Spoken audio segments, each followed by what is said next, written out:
So I'm in the bike lane, and this complete asshole is next to me. There's a rubbish truck in front of me, right? So obviously everybody in the bike lane is going to have to go around the rubbish truck, right? So what happens normally is people filter in, they let the bikes in, but no, not fuckhead. So it's my turn. I'm supposed to be the one going into the lane, and this guy just speeds up so that I basically have to like hit my brakes behind this rubbish truck and speeds past me around just because he doesn't want to move out a few feet, right? But there's nobody in the oncoming lane, right? So there's no reason for him to do this. And when he goes by, I see there's nobody behind him. So it's not even like he's got the pressure of traffic behind him. It's just like he's in some kind of race to get all the asshole points he can possibly gain on a Friday morning. You know, when you get to work, you're like, oh, fuck. After I had my son and I was working full time and writing, um, what I normally do when I'm commuting is listen to music, and I think about what I'm writing while I cycle. And for years this has been great, and for years this has really worked. It's kind of the way that I manage to have a really full life and write at the same time, is to be able to zone out at very little notice. So when I get on the bicycle, that's one of the key times in the day. I get 25 minutes going to and going from work to listen to music and think about the book and be in the world of the book and what I want to do. And, I always keep my iPod loaded with music that helps me to do that. And somebody always says, why don't you take the bus? And you're like, well, because on the bus, you can't breathe. You're packed in like sardines. There's 500 million people everywhere. Nobody wants to open the window. When somebody does open the window, somebody else shuts the window, and it's this big fight. And there's But being really, really tired, sleep deprived from my son, I was cycling to work one morning, and I think just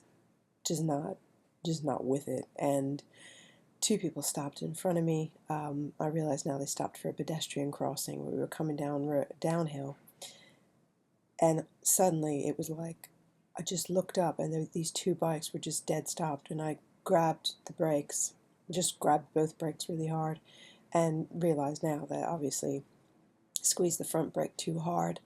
But when suddenly, the bike squealed, and then I felt the back end of it coming up, and um,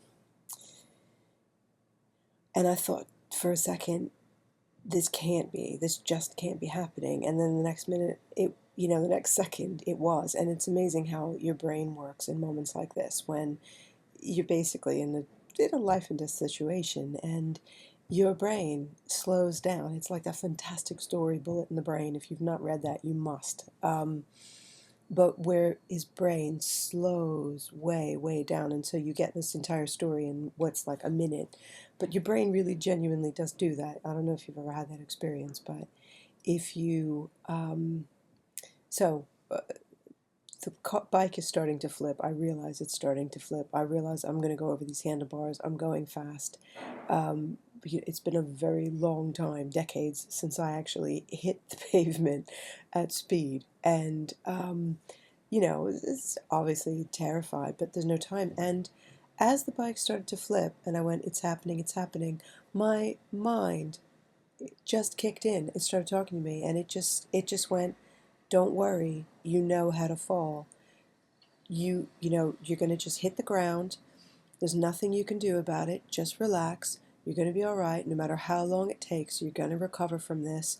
It really was like this guardian angel sitting on my shoulder, just kind of almost like hypnotizing me through this. Like, that's it. You're going to hit the ground. Here it is. Here it is now. And there's prams everywhere and shopping things everywhere. And it costs money, you're paying for this terrible experience. Somebody's bag is like swinging in your face, People are sweating on you. Somebody's eating next to you. Men want to sit with their knees like this, leaning, And it all in my brain, my mind, everything went really softly. Of course, my body really hit the ground at force. I landed on both forearms.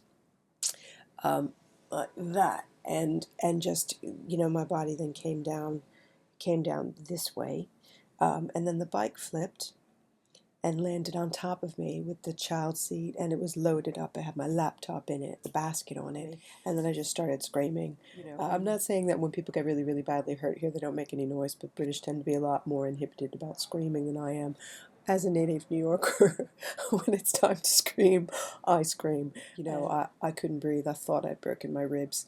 I thought I might have broken my arm. Loads of cyclists stopped people got off. They got the bike off me immediately. You know, when I rolled over, there was a woman. There was two women, one on each side of me, and by the time I even opened my eyes, they were holding my hands. One of the nicest things I can say about the English is that when you give them permission to show compassion, they're second to none.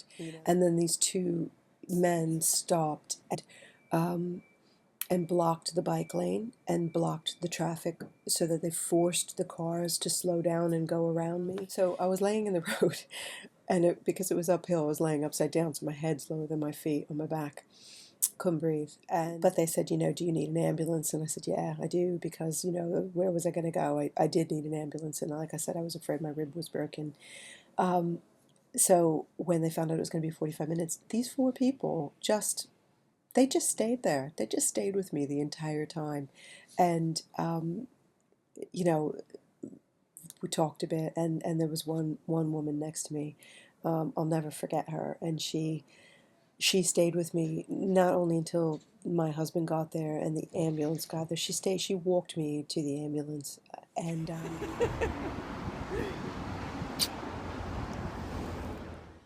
what kills me about commuting is the competition. It's there are people who, when they get on their bicycles, they get really competitive, and it makes no sense to me.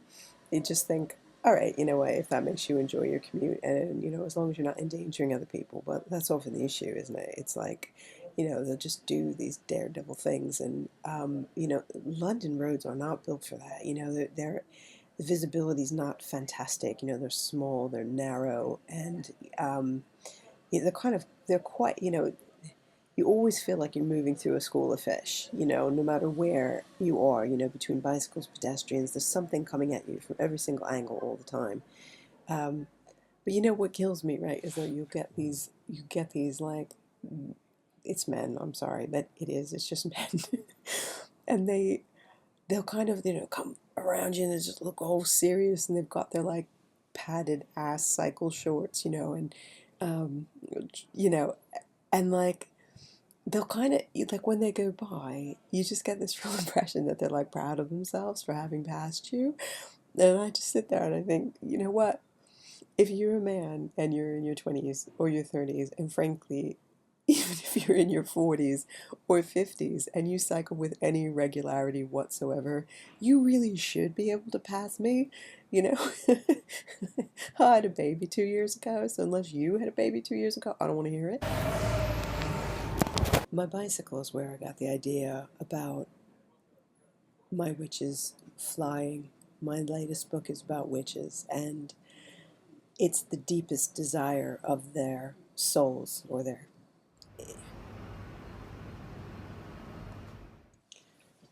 The other thing about commuters that cracks me up is people who, having come from New York, I've seen people hack through bicycle chains the size of your arm in broad daylight with a crowd standing around. I mean, that's the kind of bicycle theft that I'm used to. Bold, brazen, unapologetic bicycle theft.